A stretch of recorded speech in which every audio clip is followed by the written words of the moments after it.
Hey, what's going on YouTube? This is PC, and my last video regarding the TN and IPS screens has gotten pretty popular. At least for my channel, my views. So people wanted to do a kind of like a follow-up video of what I did in order to kind of get rid of the situation. Well, I can, give you guys these examples that I have in front of you, which is a launch 3DS, a 3DS. I want to say maybe about 2 years after the new 3DS came out, and my Japanese unit also that you guys saw in the last video. So this, as you can see, is a 2-panel TN screen. You can tell from the washed out black. Now they all have the same settings going, power save and all that once again. But you can see the difference in the blacks. The black level is a lot more faded out, washed out on this double TN. So that's how you can tell off the bat what a TN screen looks like, top and bottom. This right here, guys, is my newest 3DS. It is a IPS screen on top and a TN on bottom. You can tell from the black faded out right here, and you can tell from the darker black compared to this unit up here. And once again, this is the gold standard for me. This is the Japanese unit. This is the double IPS screen. As you can see, compared to this one and this one looks a lot better in my opinion. Once again, it's like looking from a plasma to a LCD TV. So this is basically the run, or you can actually have this flip-flop to where you have a IPS screen on bottom and a TN on top. Those are basically your 4 options right there. What you're going to get with the 3DS is what you should be looking out for. Now, the solution. Once again, I've had a lot of conversations with Nintendo customer service, and there's also been other videos on YouTube where people called them up, sent the unit in, they acknowledged the problem, they said they're going to change the problem, but when they got the unit back, it was the same thing. So Nintendo can't really guarantee a solution to the problem. Basically, them cutting corners. And a lot of people are now waking up about it, especially in the comment section of that one video. So my solution is this. In the last video, I had a black Nintendo 3DS that was dual IPS. Dual TN. And what I did was I actually went to a local GameStop. Now, GameStop is the key to all this because they're the most understanding about the issue. So basically, I went to a GameStop, showed them the issue, literally took this one and this one together and showed them the difference in screen. And this was the first time they kind of heard about this. So they let me check out shipments of, every time they had some shipments in of new 3DSs, I can check them out, turn them on, and see if it was a TN screen or not. You can tell basically by turning it on. Once again, if you hold them, from the side, you can kind of tell with the naked eye. As you can see, there's a big difference.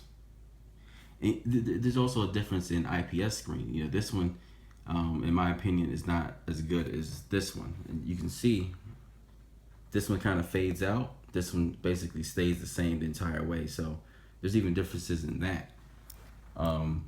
But you can check out the shipments, and the best solution that I came up with is that buy a 3DS that you are satisfied with, even if it's just a dual IPS or a IPS on top and a TN on bottom. That's what I settled for. And when I get tired of it, I bought the GameStop insurance for $20. So when I'm gonna go switch this thing out, when I find a better unit that's a dual IPS, I can just keep going. Maybe once every couple months, I can go and just switch it out. With the insurance, no problem. And that's my best solution. You can try and go customer service wise on any retailer, Target, Best Buy, anything like that, but I think that's the best way to go through GameStop, get the $20 insurance, go in time to time. They'll get to know you.